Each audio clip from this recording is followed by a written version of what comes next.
हाँ तो आ गए आप लोग। देवी और सज्जनों, आज के इस वीडियो में मैं चर्चा करने जा रहा हूं कन्या राशि के बारे में।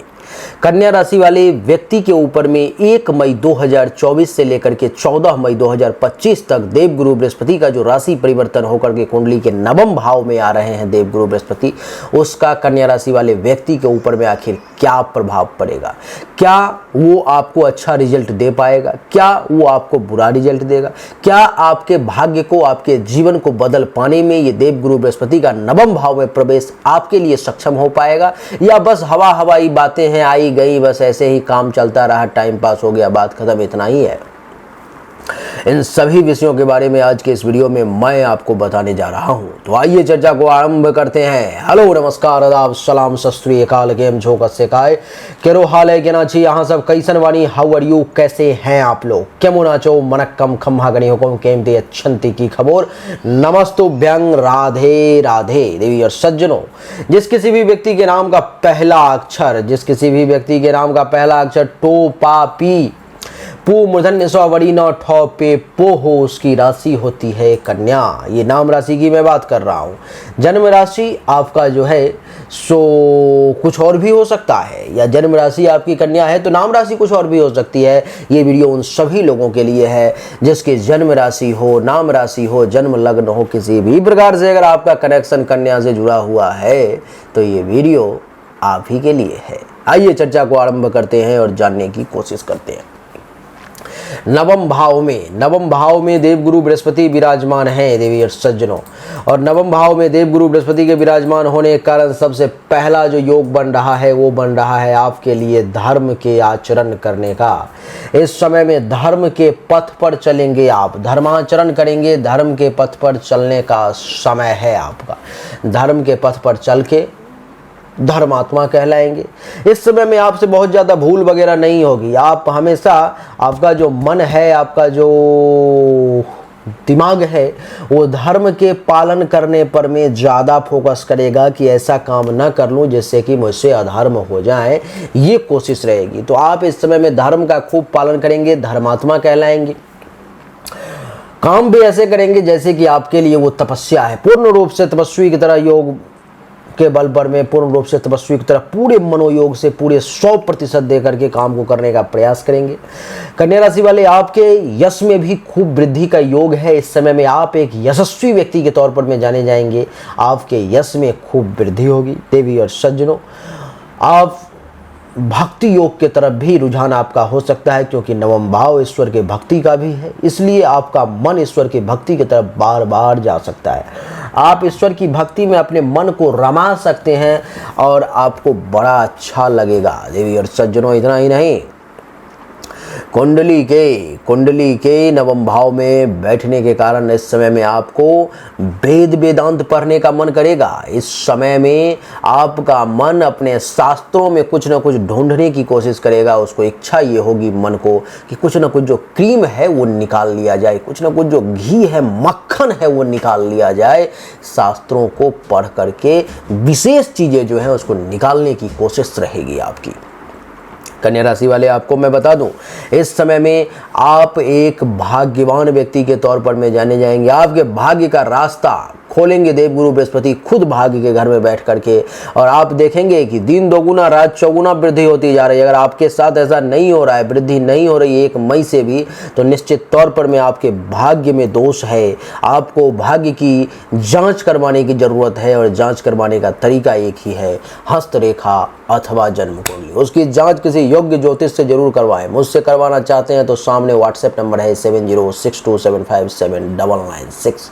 उस नंबर पर में अपनी डिटेल्स जो है आप डालें, जन्म तारीख, जन्म समय, जन्म स्थान, दोनों हाथ की हथेली का फोटो, आपको सही और एक्यूरेट जानकारी मिल जाएगी। देवी और सज्जनों, इतना ही नहीं, इस समय में आपकी जानकारी के लिए मैं ये भी बता दूं कि इस समय में, ये समय आपके विद्वान बनने का है। आप पढ़ लिख करके, ज्ञान अर्जन करके विद्वान व्यक्ति के तौर पर में जाने जाएंगे। आपकी विद्वता का लोहा इस समय में अच्छे जो बुलंद विद्वान सब होंगे उन सबको भी मानना पड़ेगा। महर्षि तो लिखते हैं कि राज पूजित, अब तो राजा तो रहे नहीं, तो राजा के समान जो व्यक्ति हैं, पैसे वाले हैं, समाज के जो बड़े लोग हैं, वो लोग भी आपको मान सम्मान अभी देंगे। आपके पराक्रम में खूब वृद्धि का योग दिखाई दे रहा है। आप एक बुद्धिमान व्यक्ति के तौर पर में जाने जाएंगे। आपकी बुद्धिमानी जो है इस समय में देखने लायक होगी। चुटकियों में समस्या का समाधान यूं निकाल देंगे आप। लोग सोचते रहेंगे कि भाई इसका क्या करूं, कैसे करूं, आओ आओ, और आप निकाल देंगे। आप कहेंगे हाँ ये है इस समस्या का समाधान। तो इतना ज़्यादा फास्ट और तेज आपका दिमाग चलेगा। इस समय में आपको संतान का सुख भी मिलेगा और धर्म के पालन करके आप धर्मात्मा के पद पर भी बैठेंगे, यानी कि धर्म ध्वज रक्षक, धर्म के पालन करने वाले व्यक्ति के तौर पर में इस समय में आप जाने जाएंगे। यहाँ से पंचम दृष्टि कुंडली के प्रथम भाव पर में है, और देवी और सज्जनों प्रथम भाव पर में जब पंचम दृष्टि देव गुरु बृहस्पति की पूर्ण दृष्टि पड़ती है तो कहते हैं कि ये व्यक्ति को फिर से कीर्ति में भी वृद्धि कर देते हैं।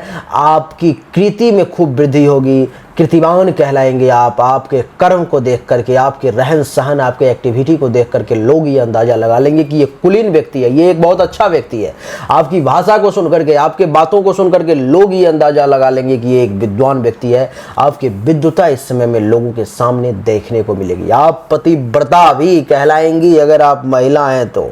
आप पतिव्रता यानी कि चरित्र में कालिख नहीं लगेगी, चरित्र में कुछ गिरावट नहीं आएगा। आप एक पतिव्रता व्यक्ति के तौर पर में जाने जाएंगे। शुभ आचरण भी जो है सो आप करेंगे। अगर आप पुरुष भी हैं तो आपका आचरण खराब नहीं रहेगा। अपनी पत्नी का पूरा मान सम्मान करेंगे आप, पत्नी का पूरा ध्यान रखेंगे आप, और अपने चरित्र में दोष नहीं लगने देंगे। ये भी एक विशेष पॉइंट है आपके लिए।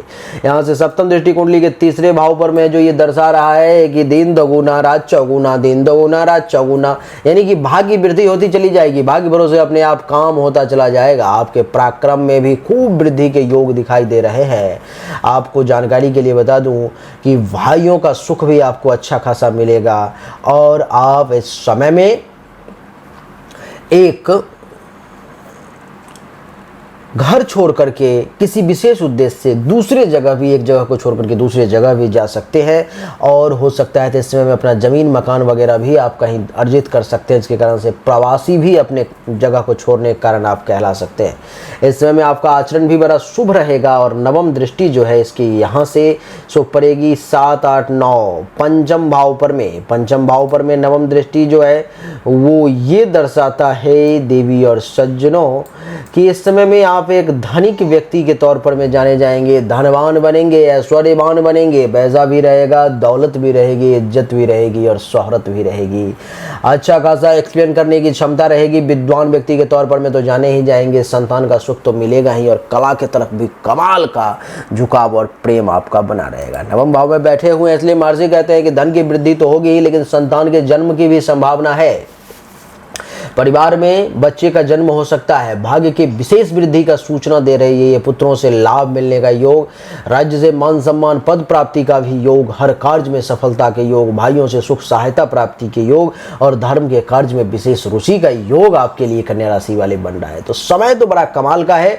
अब ये डिपेंड करता है आपके भाग्य पर में, आपके इस मस्तक पर में, कि आपका मस्तक आपके कितना साथ है। ये जो लकीर है वो आपको फकीर बना देगा या राजा बना देगा, ये तो लकीर की जांच करने के बाद ही पता चलेगी। अगर आपको ये सब फल अच्छा फल मिल रहा है तो निश्चित तौर पर में आप एंजॉय करें, आगे बढ़ें। लेकिन अगर आप उनमें से हैं जिनको नहीं मिल रहा है तो जांच करवाएं अपने जन्म कुंडली और हस्तरेखा की। नहीं तो जब कहते हैं कि अब पछताए होत क्या, जब चिड़िया चुग गई खेत, का वर्षा जब कृषि सुखानी, समय जब बीत जाएगा तो आप क्या करेंगे पछता करके। तो देवी और सज्जनों, यही थी आज की हमारी वीडियो, जिसमें हमने आपको बताने का प्रयास किया कि आपके लिए ये समय आखिर कैसा रहेगा 1 मई से लेकर के 14 मई 2025 तक की।